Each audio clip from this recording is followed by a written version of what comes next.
Existe uma área das terapias que nunca entrou na faculdade, que nunca ganhou manchete nos grandes jornais, que nunca foi financiada pelas indústrias financeiras.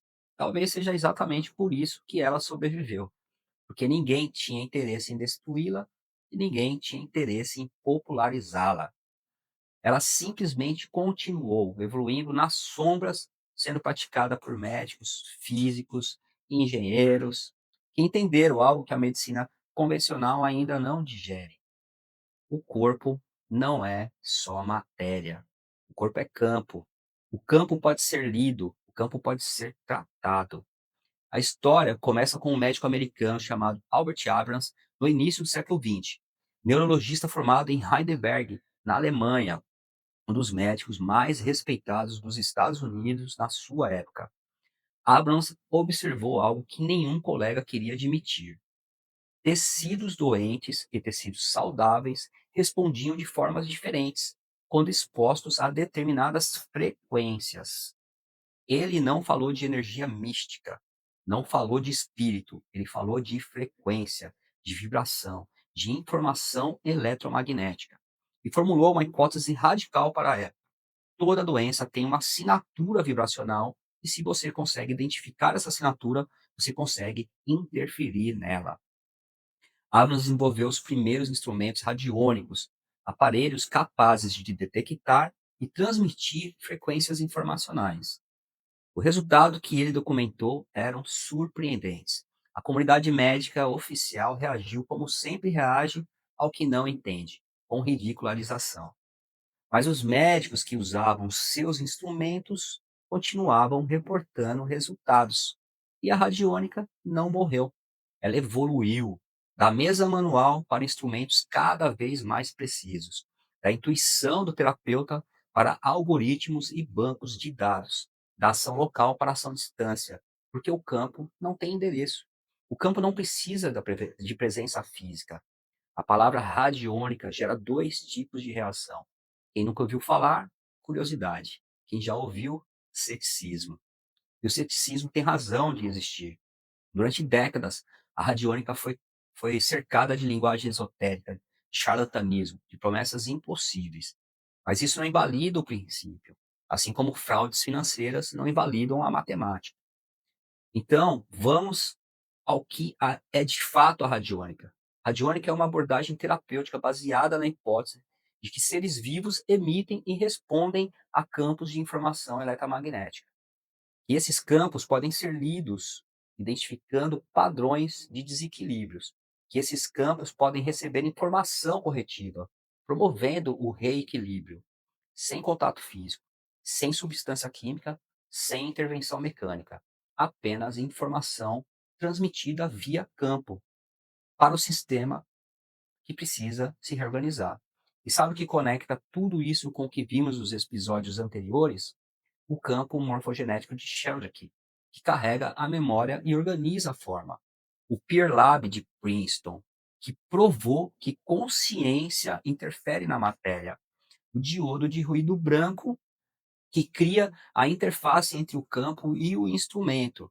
A radiônica não é uma ideia isolada, ela é a aplicação terapêutica de tudo que a física e a biologia já documentaram sobre a natureza do campo. É a tecnologia do campo. Da mesa de Abrams, no início do século XX, até hoje, a radiônica percorreu um longo caminho. Cada geração de pesquisadores refinou o instrumento. Cada avanço da física trouxe mais precisão ao princípio.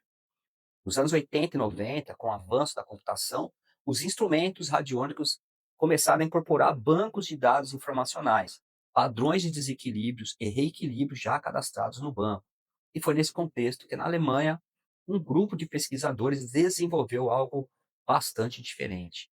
Um sistema que combinava o diodo do ruído branco, a interface validada por Princeton, um banco de dados com mais de 115 mil padrões informacionais já cadastrados, algoritmos de análise e transmissão do campo, capacidade de operar à distância em qualquer ser vivo, em qualquer lugar.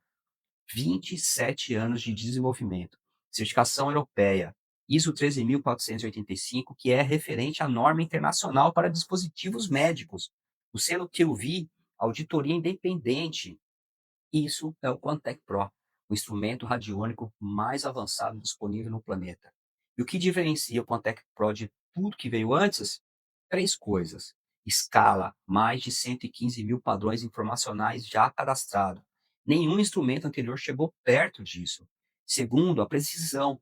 O diodo de ruído branco, como interface, validado por 28 anos de pesquisas em Princeton, garante que a leitura do campo não depende da intuição do terapeuta, depende do instrumento. Terceiro, distância. O Quantec Pro opera à distância. O alvo não precisa estar presente. Basta o testemunho vibracional, que pode ser uma foto ou um dado biológico. O campo não tem fronteira geográfica, e isso muda completamente a escala de alcance da terapia. Eu sei que você pode estar pensando que 100 anos de história não provam que funciona. Onde estão os estudos? Onde estão os dados clínicos? Onde está a evidência científica controlada? E a pergunta é certa, e eu tenho a resposta, mas ela vem no episódio 6 apenas. Porque antes dos dados clínicos, eu quero te mostrar algo que vai te surpreender ainda mais. Algo que elimina qualquer argumento de placebo, qualquer explicação psicológica.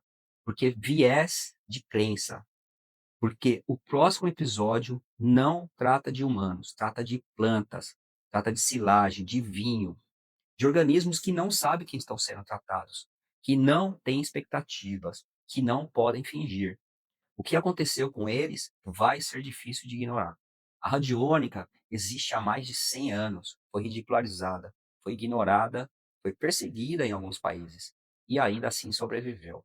Por quê?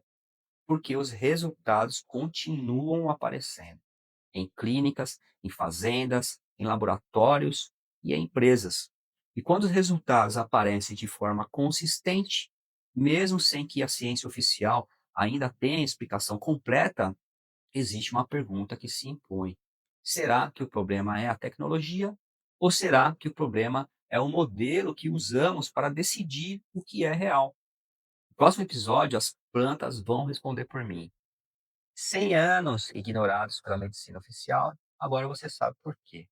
Compartilha com quem precisa entender isso. Você já tinha ouvido falar em radiônica? Comenta o que você pensava sobre isso antes e o que você pensa agora. O link do próximo episódio está aqui na descrição e até lá.